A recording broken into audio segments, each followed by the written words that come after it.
Let us see the constructional features of three-phase induction motor. तो three-phase induction motor में mainly दो part होंगे, stator and rotor. और stator winding three phase stator के inner slots में uniformly distributed होगी और रोटर पर दो टाइप के रोटर हैं, स्क्विरल केज रोटर और wound rotor with slip ring. इनको हम एक के बाद एक देखेंगे।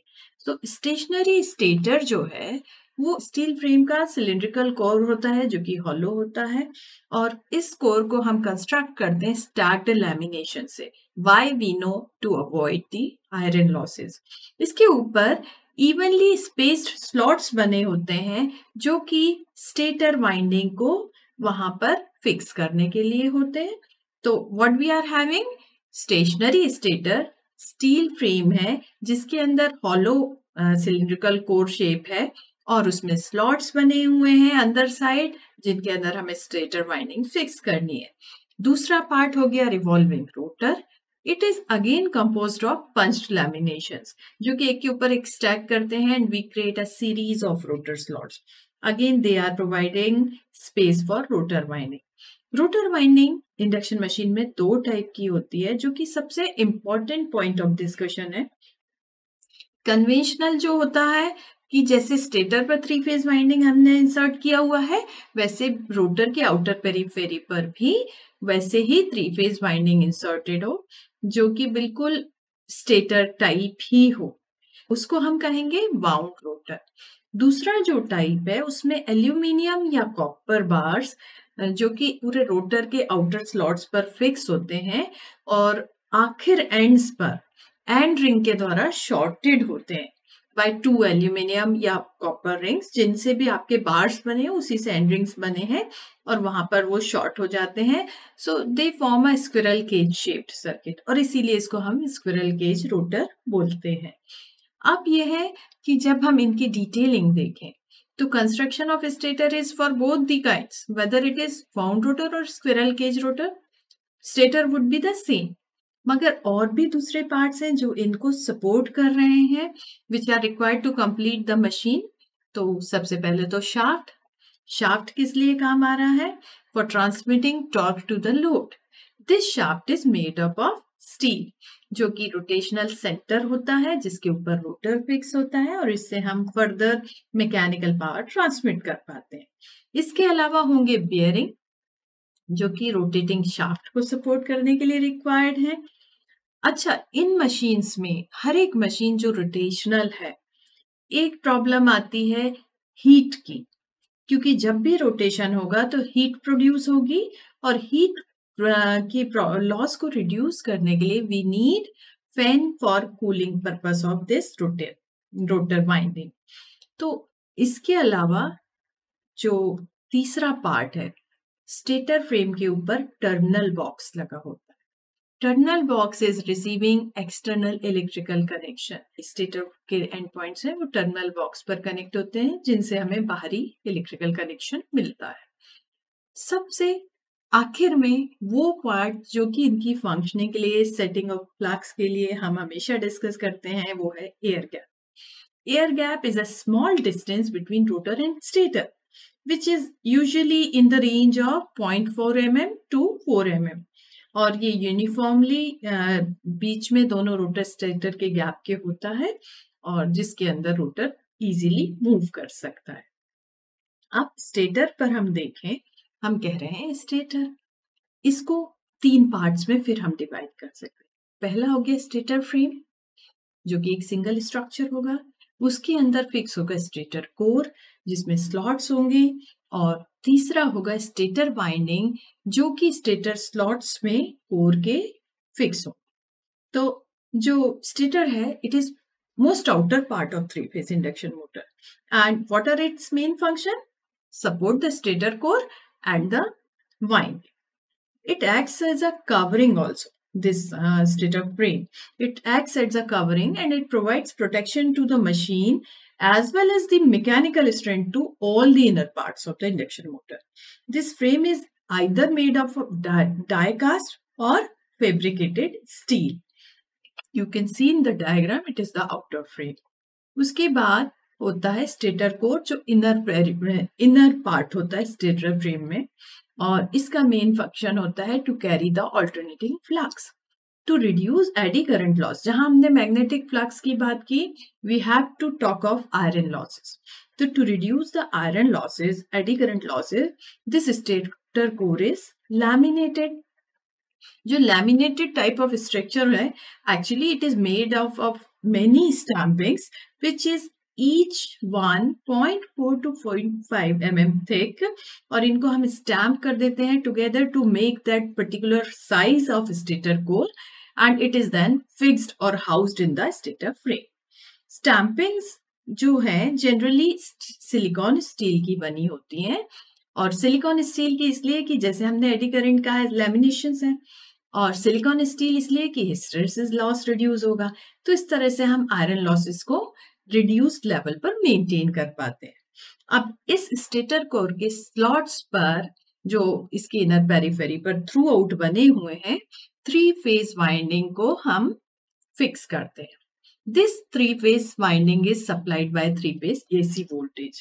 So this may be either connected in star or delta, depending on कि हम कौन सी starting methods use करने वाले हैं। जैसे कि स्क्विरल केज मोटर जो है वो mostly started by star delta starter, और इसलिए हम इसके स्टेटर वाइंडिंग को हम डेल्टा में कनेक्ट कर सकते हैं। और स्लिप रिंग मशीन के अंदर the motor can be started with the resistance inserted in the stator winding, तो उसको हम उस केस में स्टार में भी कनेक्ट कर सकते हैं और डेल्टा कनेक्शन भी यूज कर सकते हैं। So whenever this stator or field winding is excited by 3-phase AC supply, what will happen? It will produce a rotating magnetic field. इसके बाद हम देखते हैं रोटर कैसे बनता है।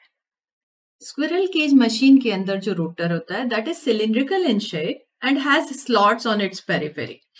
ये स्लॉट्स एक दूसरे के परफेक्टली पैरेलल होते हैं, पर they are a bit skewed. क्यों स्क्यूइंग पॉसिबल है करनी है? जिससे कि स्टेटर और रोटर टीथ के बीच में मैग्नेटिक लॉकिंग ना हो और मोटर की फंक्शनिंग स्मूथ और क्वाइट हो। Okay, and squirrel cage rotor के अंदर जो भी रोटर बार्स हैं, they can be made up of either aluminium और brass or copper wires. These bars are named rotor conductors and are placed in slots on the outer periphery of the rotor core.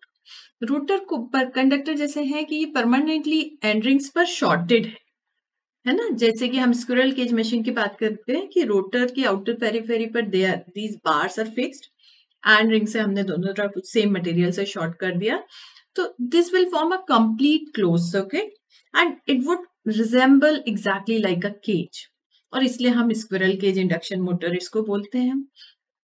अब चूंकि bars permanently short हैं, तो rotor का resistance बहुत कम होता है, और इसके अलावा शॉर्टेड है तो हर फेज पर हमें पॉसिबल भी नहीं है कि एक्सटर्नल रेजिस्टेंस ऐड करें। तो क्या करें? इसकी स्पीड कंट्रोल के लिए हमें दूसरे तरह की मेथड्स को ऑप्ट करना होता है, जो कि स्टेटर साइड लगती है। इसके अलावा इस मशीन में there is no slip ring, no brushes, तो no extra element is added beyond this squirrel cage rotor. तो इसका कंस्ट्रक्शन बहुत आसान, सिंपल और रफ टफ होता है, और इसीलिए ये मशीन सबसे ज्यादा यूज होती है। इसके अलावा इस मोटर में एक और फायदा है कि this can adopt any number of pole pairs. जैसा भी हमें फंक्शनिंग चाहिए उतने नंबर ऑफ पोल पेयर्स इसमें जनरेट हो सकते हैं। अच्छा, जैसे मैंने कहा कि इसके आसान होने की वजह से, इजी मेंटेनेंस होने की वजह से, स्क्विरल केज इंडक्शन मोटर का एप्लीकेशन कहाँ है? लेथ्स में, ड्रिलिंग मशीन्स में, पेन्स में, ब्लोअर्स में, प्रिंटिंग मशीन्स में we can easily use induction motor, and even high rating, low rating, whatever requirement is there, सब तरह से ये मैन्युफैक्चरिंग करनी पॉसिबल है। अब दूसरे टाइप का रोटर जो है वो है स्लिप रिंग 3-फेज रोटर, है ना। इस केस में हमें रोटर को, जैसे हम स्टेटर पर 3-फेज वाइंडिंग बाउंड की, वैसे ही रोटर के आउटर पेरिफेरी पर हमने 3-फेज वाइंडिंग को बाउंड किया। पर इस केस में हमें ये ध्यान रखना है, it is having less number of slots compared to stator and has less turns per phase of a heavy conductor compared to stator winding.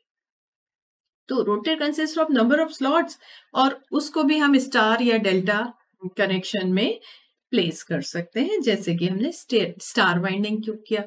अब इसमें 3 फेज वाइंडिंग्स बाहर निकलेंगी, है ना. सो अगर हमने इनके एंड टर्मिनल्स को कनेक्ट कर दिया तो स्टार कनेक्शन हो गया. अगर स्टार्ट टू एंड कनेक्शन को हमने कनेक्ट किया तो डेल्टा कनेक्शन हो गया, जैसा कि हमने स्टार और डेल्टा कनेक्शन में देखा है. सो जैसे इसका नाम बता रहा है, हम बार बार बोल रहे हैं slip ring wound rotor induction motor. तो इसके हिसाब से जो स्लिप रिंग्स हैं वो मोटर में शाफ्ट पर कनेक्ट होती है, फिक्स होते हैं. 3 स्लिप रिंग्स फिक्स होते हैं और जो 3 फेज रोटर वाइंडिंग के एंड्स हैं उनको परमानेंटली उन तीनों स्लिप रिंग्स पर कनेक्ट किया जाता है 1 to 1. और इसीलिए इस मशीन में स्पीड कंट्रोल पॉसिबल है. अगर हमें स्पीड कंट्रोल करना है हम रेजिस्टेंस वेरी कर सकते हैं. हाउ? हर एक स्लिप रिंग पर के साथ हम एक एक्सटर्नल रेजिस्टेंस कनेक्ट करें. तो ब्रशेस से स्लिप रिंग में करंट कलेक्ट होके बाहर टर्मिनल बॉक्स पे जा रहा है और उसके सीरीज में हमने रेजिस्टेंसेस पुट कर दिए. तो इस तरह से स्पीड कंट्रोल आसान हो जाता है और स्टार्टिंग टॉर्क को भी हम इम्प्रूव कर पाते हैं. And these brushes are used to carry current to and from the rotor winding. और उसके बाद फिर हम इनको स्टार या डेल्टा में कनेक्ट कर पाते हैं. तो क्या करते हैं, एट स्टार्टिंग कुछ रेजिस्टेंसेस को जैसे रोटर सर्किट में कनेक्ट किया और जैसे जैसे मोटर की स्पीड बढ़ाई हमने रेजिस्टेंस को आउट ऑफ सर्किट कर दिया. लेकिन इस तरह की मशीन में क्योंकि हमारे पास 2 एलिमेंट एक्स्ट्रा आ गए, स्लिप रिंग्स और ब्रशेस, तो compare to squirrel cage motor its construction is a bit complicated और इसीलिए इसका उपयोग थोड़ा सा कम होता है. मे बी फाइन कंट्रोल चाहिए, स्पेसिफिक एप्लीकेशन है टॉर्क बेस, तो we will prefer this slip ring wound rotor machine. Otherwise squirrel cage machine is good for rugged construction, rugged operation. इसके एडवांटेज जैसे हमने देखे कि चूंकि रेजिस्टेंस सीरीज में कनेक्ट करके हम स्टार्टिंग वेरी कर पा रहे हैं. Otherwise also it has very high starting torque and low starting current और इसके अलावा स्पीड कंट्रोल आसान से पॉसिबल हो रही है. इसीलिए इनका उपयोग हम वहां कर सकते हैं जहां हाई स्टार्टिंग टॉर्क रिक्वायर्ड है, जैसे कि हॉइस्ट में, क्रेन्स में, एलिवेटर्स में स्लिप रिंग मशीन प्रिफर्ड होती है.